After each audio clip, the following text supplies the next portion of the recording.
By June 1983, Michael and his brothers had still not renegotiated their contract with their father, nor had they decided to re-sign with co-managers Juan Resner and Freddie Dimon. Though the brothers were oblivious about re-signing, they were willing.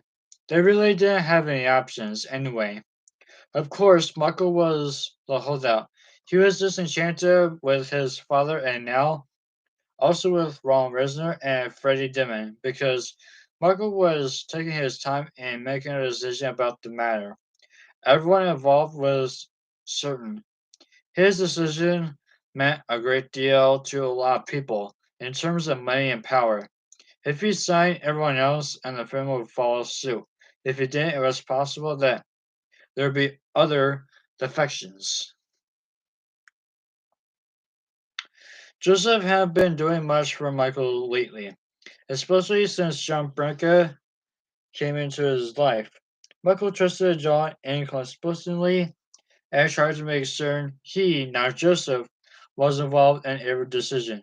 No surprise then that Joseph wasn't one of John's biggest fans and vice versa, and only spoke begrudgingly to him if he couldn't speak to Michael directly.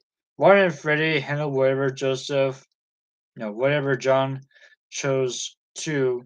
So, in a sense, though not technically or officially or even legally for that matter, John Branca was a much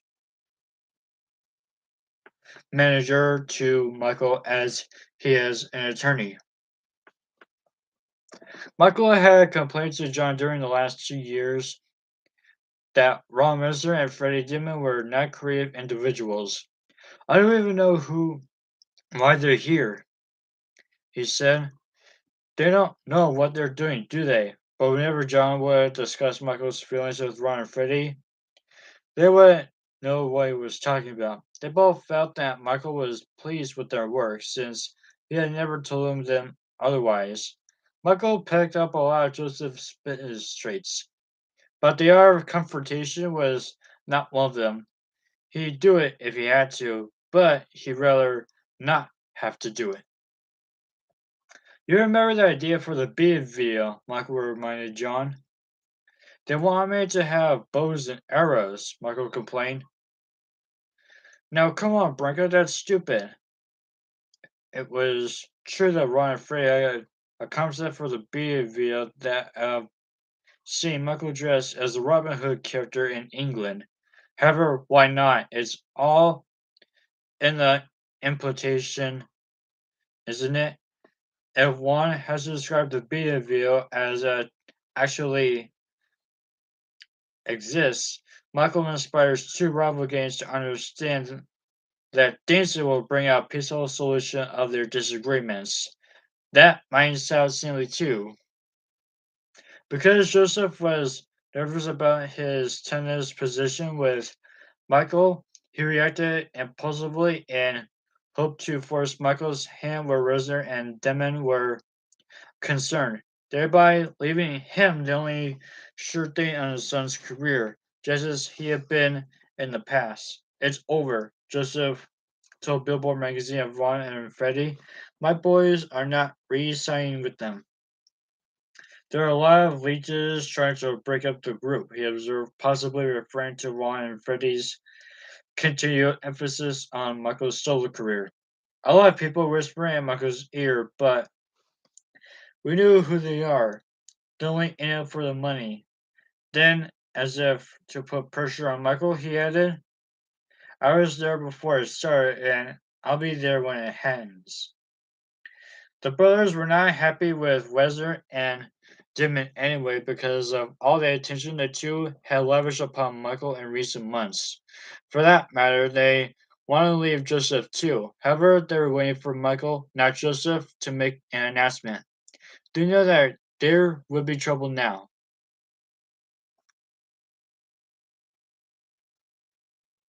They were right. Michael was angry with Joseph for taking matters into his own hands, and even more outraged that his father would talk to a reporter about their private business affairs. It was as if Joseph wanted the world to know what was happening so that Michael would then be reluctant to move against his own father. However, the more Joseph talked, the worse things got for him. There was a time when I felt I needed white help in dealing with the corporate structure at CBS, Joseph exclaimed. And I thought Wizard Demon would be able to help, but they never give me the respect you expect from a business partner. For their part, Reznor and Demon said to the press that yes, they did have problems with Joseph, but we have no problems with Michael or the Jacksons, and that Joseph had not been involved with Michael in major business decisions in recent years. We don't have a good relationship with him, Freddie admitted, but I don't think he enjoys a good relationship with anyone whose skin is not black. People have called me a racist. I'm not a racist. Joseph countered. If I were a racist, I would not have hired a lot of white people to work for me. I'm not a racist. I'm American. I give my children 100% of my know how, knowledge, and time trying to develop them to be what they're today. And it has paid off and is still paying off. Finally, Michael realized that too much was being said to the press, especially about race. He decided to cut out to the chase and fire Wisner and Demon. He was going to do it anyway, so his father didn't really need to do anything but seal the deal. This thriller only got 2 million, and that's way over that. Michael reasoned to John Branca. So who needs them? They told me not to do Motown 25, and look what kind of bad advice that was. Joe reminded Michael that he had not wanted to do the Motown 25 special anyway. Michael argued, that's not the point. Why if we agree with me and when they should have tried to convince me otherwise, do it. He told Branca, they're finished. Ron Weser and Fred Dimon got their walking papers from Michael on June 22nd. Ali Ron had talked to Michael earlier that morning during their conversation. Michael acted as though no problem existed between them. When he then received a letter of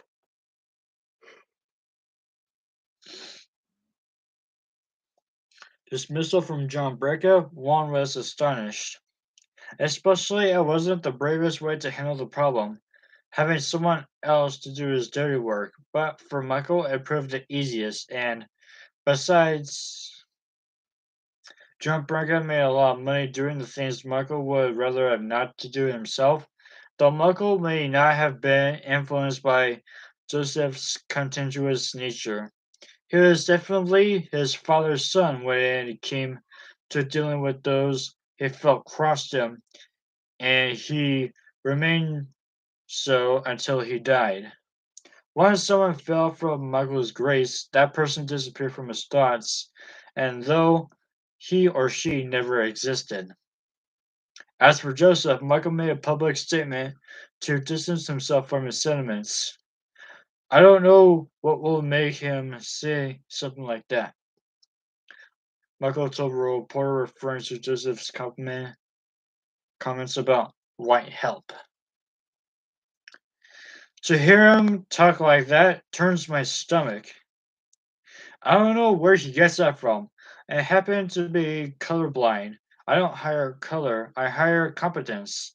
The individual can be of any race or creed as long as I get the best representation. Racism is not my motto. With Ron and Freddie gone and Joseph not resigned, it looked like the number one artist in the world, Michael Jackson, now had no manager. His team now consists of his attorney and chief advisor, John Branca, his security man, Bill Bray, his accountant, Marshall Gelfand, and a secretary.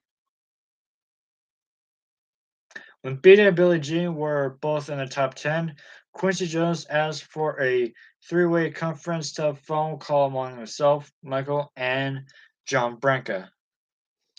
It's unbelievable what's happening here, Michael, Quincy said. You need a manager, man. How could you fire Wizard and Demon? What are we going to do now? Branca can handle it, Quincy, Michael said according to Quincy's memory. He is brilliant. I'm not nervous. What are you? Before Quincy could fully respond, Michael cut the conversation short and hung up. Later, Quincy telephoned John Branca. John, I'm worried, man. That's the Michael's career. That's like a plane with no pilot, he said. The kid's career is in trouble. John couldn't believe his ears. What? He's got two records in the top 10 and his career is in trouble? He asked with a laugh. Hey man, don't worry about it. It's going to be fine. Quincy was perplexed. He didn't understand how Michael was going to have a flourishing career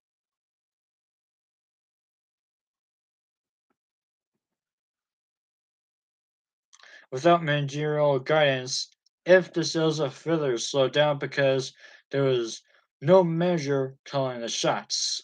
It will affect everybody's bank account, including Quincy's.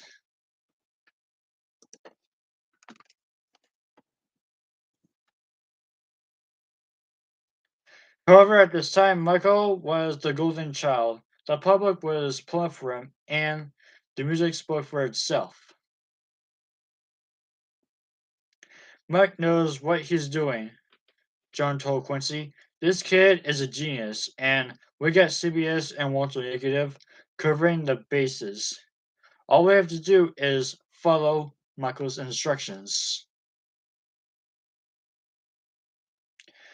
But Quincy began again.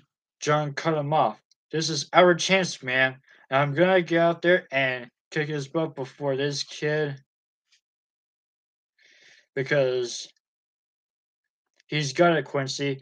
I love this kid. I just wanted to do his bidding.